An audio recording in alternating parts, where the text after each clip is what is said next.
Okay, the help of Python turtle, we can draw many sketches by writing few lines of Python code. Now I'm going to draw Iron Man photo from 3 lines of Python code. Let's do this. Create a Python file first. First I need to import sketchpy library.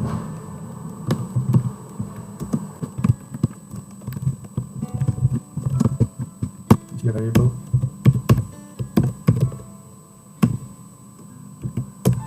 Store the RDJ library into it.